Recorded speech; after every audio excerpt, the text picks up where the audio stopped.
छत्तीसगढ़ के संस्कृति ला देखे बर सुने बर हमारे यूट्यूब चैनल लकी स्टूडियो सलोनी ला लाइक करो, सब्सक्राइब करो, शेयर करो। धन्यवाद। तो 16 सिंगार करके लाले चुनरिया ओढ़े,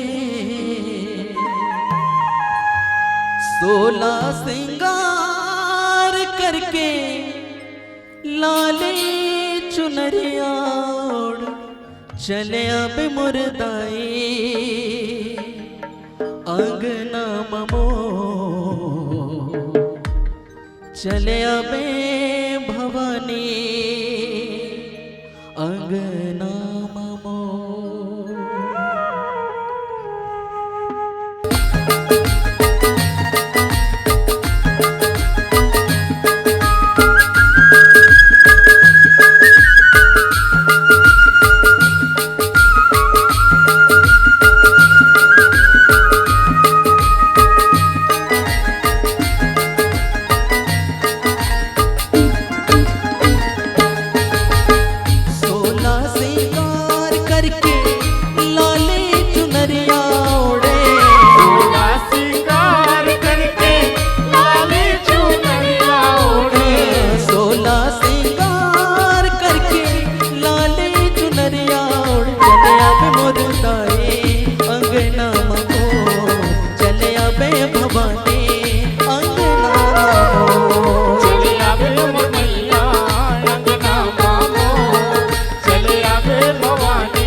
गंगा जल छिड़कावो, गंगा जल छिड़कावो, गंगा जल छिड़कावो मैया मोर, गंगा जल छिड़कावो, गंगा जल छिड़कावो।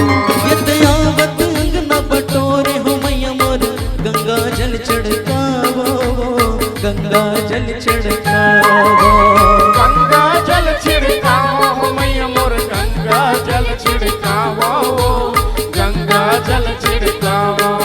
यद चंदन पिड़ुलिया में बैठक देके जमुना पाव पखारावो, जमुना पाव पखारो, जमुना माव पखारावो मैया मोर, जमुना माव पखारावो, जमुना माव पखारावो। चले अब मोर नाई अंगना मामो, चले अब भवानी अंगना मामो, चले आवे मोर मैया अंगना मामोर, चले आवे भवानी अंगना मामोर।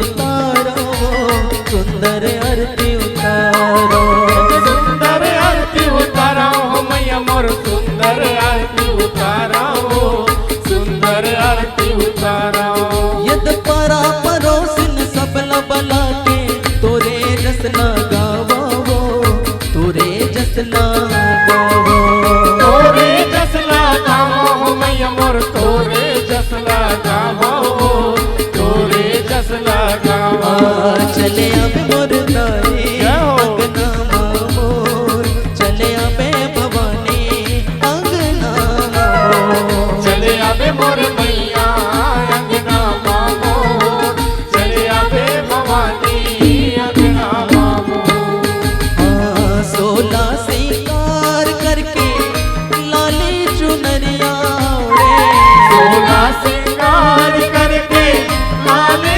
चुनरिया ओढ़े 16 सिंगार करके लाली चुनरिया ओढ़ चले अब मोर तारे अंगना मोर चले आबे भवानी अंगना मोर चले आवे मोर मैया अंगना मामो चले आवे मोर भवानी अंगना मामो चले आबे मोर तारे अंगना मोर चले आबे भवानी